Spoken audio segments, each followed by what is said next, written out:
Yeah, what's up mga master? Ayan, may nag-comment dito, sabi niya, marami daw magagaling na barista dito sa Pilipinas, hindi lang kilala. Eh, di pa kilala natin, master, diba? So, para sa mga buguhan, bagong sibol, sa mga hindi pa nakakilala sa mga legend natin, o yung mga pambato natin, may mga napatunayan, mga nire-respeto namin, syempre, pakilala natin yan, mga master.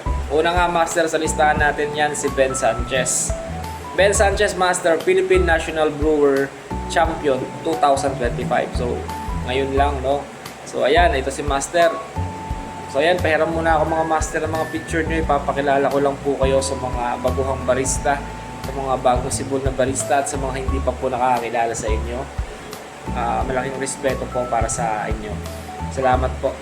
Yun, ayan, si Ben Sanchez. Ayan siya, Master. Check nyo na lang. Brewer yan, no? Sunod, Master, si Sylvester Dan Samonte. Siya naman ay Philippine National Barista Champion 2017. Yan. Kasabay niya si Adrian Bucalan. Ano naman si Adrian Bucalan? Philippine National Latte Art Champion naman 2017, di ba? Kilala niyo si Adrian Bucalan. Yan.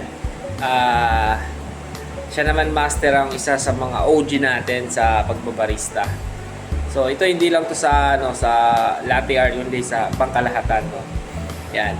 Yon, sunod diyan, Master, si Master Jom, no, si Master Jom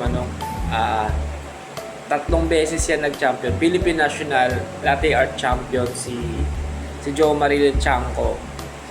Sunod diyan, Master, syempre si Master Adrian Bucalan. Yan. Si Master Adrian Bucalan kasi Philippine National Barista Champion 2020, tapos Philippine National Latte Art Champion 2017. Tapos ano pa siya ngayon, siya ata ang ambassador ng Nescafe, si Adrian Bucalan. Yan, Master Adrian, shoutout sa'yo. Yan, yan. Ang nag-train dyan si Master Harris, no? Yan, si Master Adrian Bucalan. Yun, sunod dyan, Master, si Gio Visitacion. Yan, si Master Gio.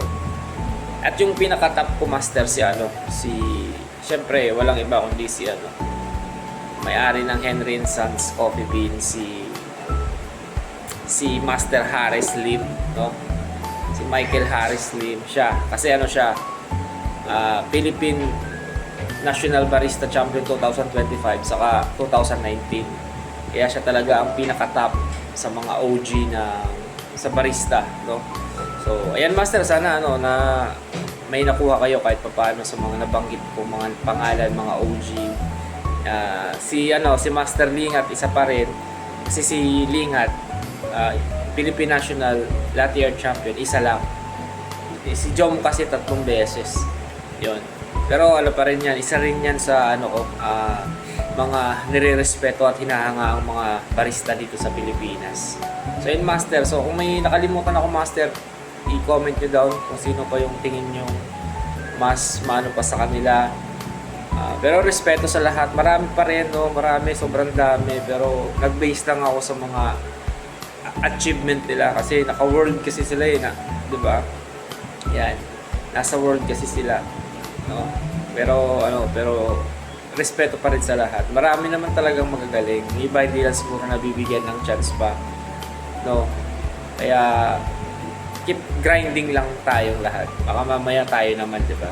Yan sa mga marami, hindi ko na babanggitin pa yung mga isa pang mga nire-respeto ko talaga, no, sa larangan ng pagbabarista. Pero sila kasi yung mga may mga napatunayan, si Master Harris Lim, bukod sa world champion yan, Q-grader din, no. Ayun, Master, salamat. Kape na tayo. Matutulog na si Bahay Barista. Yan yung aking small espresso machine. Good night. Ay siya.